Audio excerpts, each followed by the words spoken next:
वअला आलिहि व अस्हाबिहि व अहलि बैतिहि अजमईन अम्मा बअद। फ़अऊज़ु बिल्लाहि मिनश शैतानिर रजीम।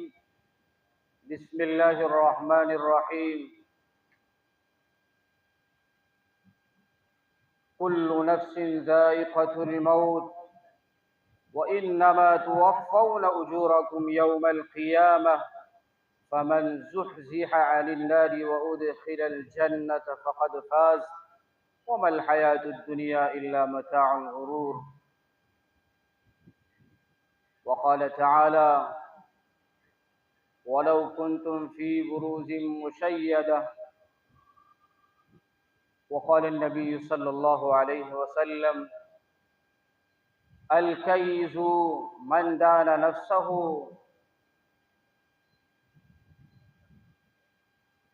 सदक़ल्लाहुल अज़ीम व सदक़ रसूलुहुन नबियुल करीम व नहनु अला ज़ालिका मिनश शाहिदीन वश्शाकिरीन वल्हम्दुलिल्लाहि रब्बिल आलमीन। काबिल सद्र और मुअज़्ज़ज़ सामिईन किराम, अभी मैंने कुरान करीम की चंद आयतें तिलावत की है और दुआ है कि अल्लाह ताला मुझे सही और सच्ची बात कहने की तौफीक अता फरमाए। ये कुरान करीम जो आयत अभी तिलावत की गई है ये मौत से मुताल्लिक़ है। कुल्लु नफ्सिन ज़ाइक़तुल मौत, कि हर नफ्स को मौत का मज़ा चखना है। जो दुनिया में आया है उसको ज़रूर ये मौत आनी है और ये करवा घोट पीना पड़ेगा। व इन्नमा तुवफ़्फ़ौना उजूरकुम यौमल क़ियामह, हम तुमको अल्लाह ताला कह रहे हैं कि तुम्हारे आमाल का पूरा पूरा बदला देंगे। जैसा तू करेगा वैसा हम उस पर अजर देंगे और ये अजर अल्लाह ताला क़यामत के दिन देंगे।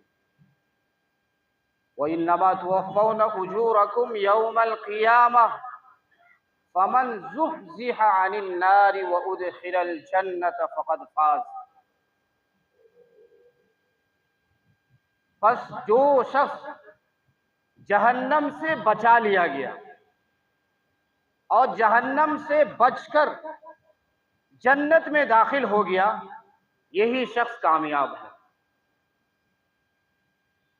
कुरान करीम में ये बयान कर रहा है कि जो शख्स जन्नत में जाने की ख्वाहिश रखता है उसको जन्नत वाला आमाल करना पड़ेगा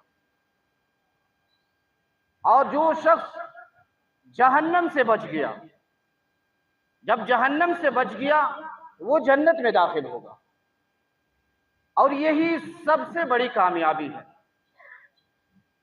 हम समझते हैं कामयाबी और दुनिया वाले कुछ और समझते हैं और अल्लाह जो कह रहा है वो कामयाबी अलग है। दुनिया में लोग यही समझते हैं कि कोई शख्स मालदार हो गया, अपने कारोबार में कामयाब हो गया, पैसे वाला हो गया, ओहदे वाला हो गया, डिग्री हासिल कर लिया, इससे लोग कामयाब समझते हैं। अल्लाह की ये कामयाबी नहीं है। कामयाबी ये है कि जहन्नम से बचकर जन्नत में जाने वाला बन जाए।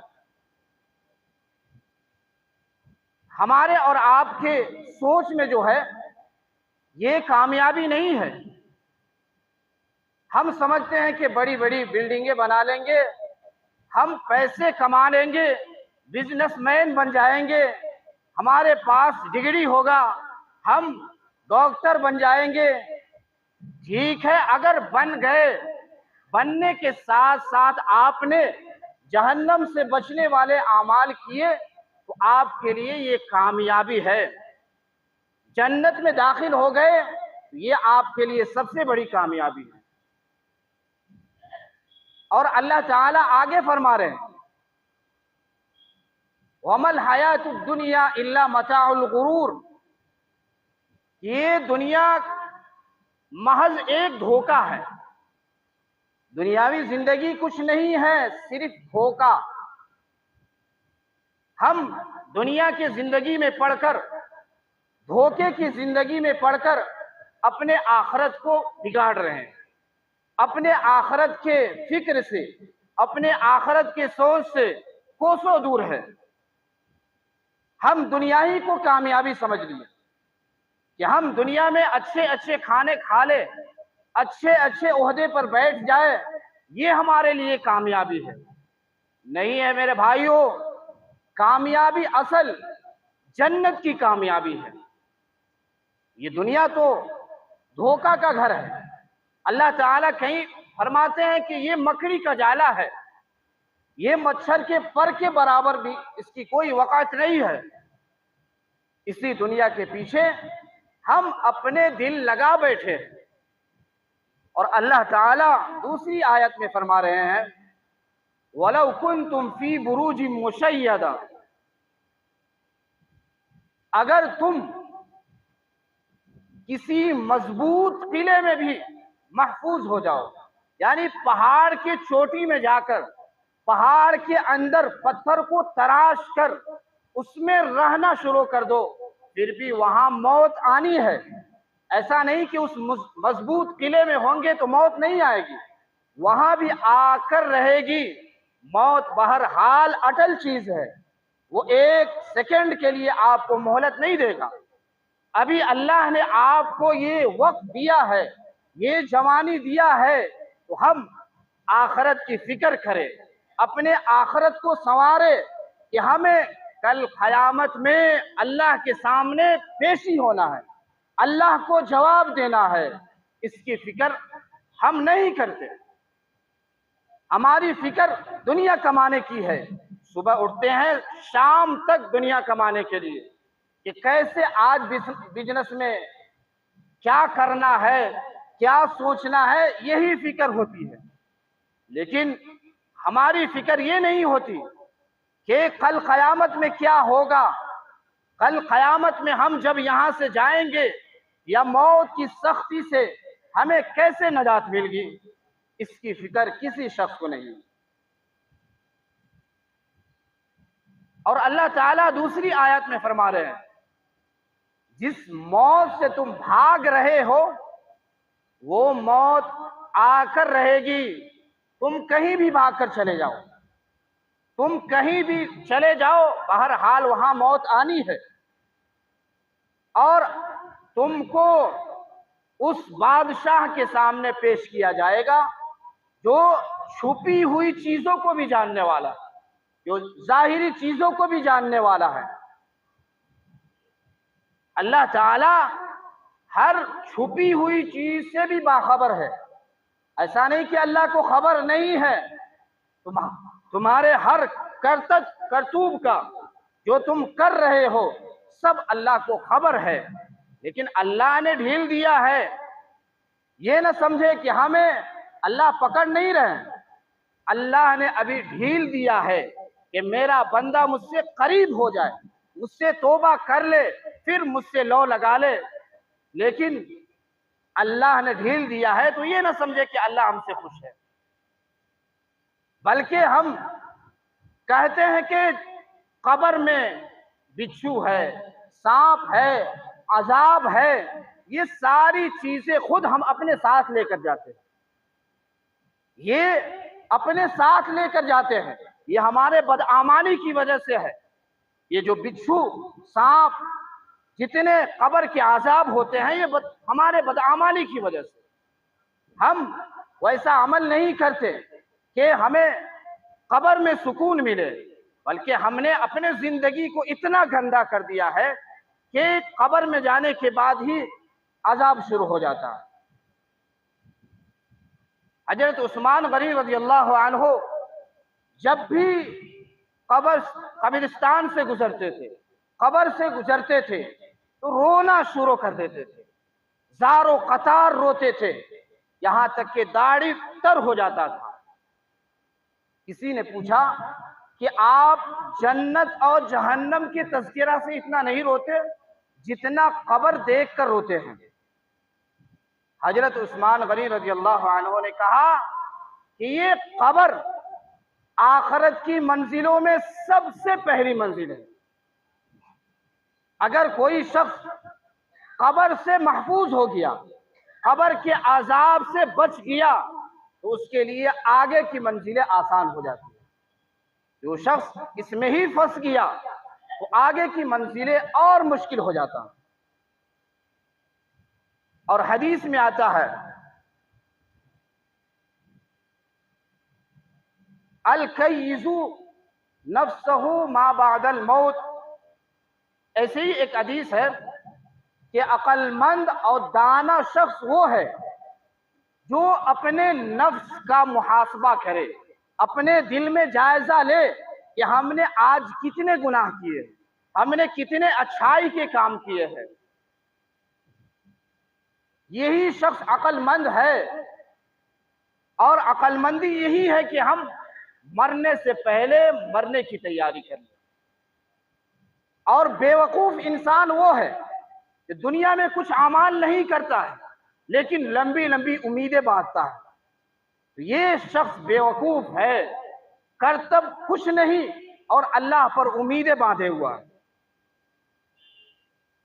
और आप सल्लल्लाहु अलैहि वसल्लम के ऊपर जब मौत का वक्त करीब हुआ तो आप सल्लल्लाहु अलैहि वसल्लम के सामने पानी का एक प्याला रखा हुआ था। आप उसमें हाथ डालकर उस पानी से अपने चेहरे पर मलते थे। हालांकि नबी मासूम होते हैं, उनकी जो मौत होती है राहत वाली, सुकून वाली, लेकिन फिर भी उस वक्त में आप सल्लल्लाहु अलैहि वसल्लम ये दुआ फरमा रहे हैं, अल्लाहुम्मा अइन्नी अला सकरातिल मौत, ए अल्लाह मुझे मौत की सख्ती से महफूज फरमा। मौत की जो सख्ती होती है बहुत खतरनाक है। वही शख्स जानता है जिसे मौत आती है। मौत की सख्ती बहुत ही भयानक है जिससे आप सल्लल्लाहु अलैहि वसल्लम हमेशा पनाह मांगते हैं। आज इंसान की जो जिंदगी है आम तौर से 50 से 70 साल के बीच में, कोई होता है जो इससे ऊपर होता है, लेकिन आम जिंदगी यही है। लेकिन पहले कौमों की जिंदगी 600 साल, 1000 साल से भी ज्यादा। हजरत नूह अलैहिस्सलातु वस्सलाम ने 950 साल तबलीग की है और उनकी उम्र 1400 बरस। हमारी उम्र तो बहुत कम है, हम उनके मुकाबले में बहुत ही कम है। तो हमें तो तैयारी करनी चाहिए। ये मौत हर शख्स को आना है, हाँ कितना ही बड़ा हो, कितना ही छोटा हो, फकीर हो, अमीर हो, झोपड़ी में रहने वाला हो, महल में रहने वाला हो, हर शख्स को बहरहाल मौत आकर रहेगी। मौत से कोई नहीं बच सकता। और अच्छे लोगों की जो मौत होती है बहुत बेहतरीन होती है। हजरत अबू बकर सिद्दीक रज़ी अल्लाह अन्हु की जब वफात का वक्त करीब हुआ, उस वक्त अपने बेटी हजरत आयशा रज़ी अल्लाह अन्हा से बहुत सारी वसीयतें फरमाई। उसमें से एक वसीयत ये भी फरमाई कि जब मेरा इंतकाल हो जाए तो मुझे ये इसी दो जो पुराने कपड़े हैं, इसी कपड़े में मुझे दफन देना। हमारे कफन के लिए नया कपड़ा नहीं लाना, बल्कि इसी पुराने कपड़े में मुझे दफन कर देना। बेटी ने कहा कि आपके लिए नया कपड़ा लाया जाएगा, आप तो अमीरुल मुमिनीन है। वह हजरत अबू बकर सिद्दीक ने कहा कि नहीं, कफन नया कपड़ा तो जिंदे आदमी के मुनासिब है, जिंदा आदमी पहने उसके लिए मुनासिब है। मरने के बाद अगर पुराने कपड़े में जाए या नए कपड़े में जाए, वहां अल्लाह के यहाँ इसकी कदर नहीं है कि तुमको कितने उम्दे कपड़े में कफन दिया गया है या तुम्हें कितने कीमती कपड़े में दिया गया है, बल्कि वहां तो आमाल साथ में होगा।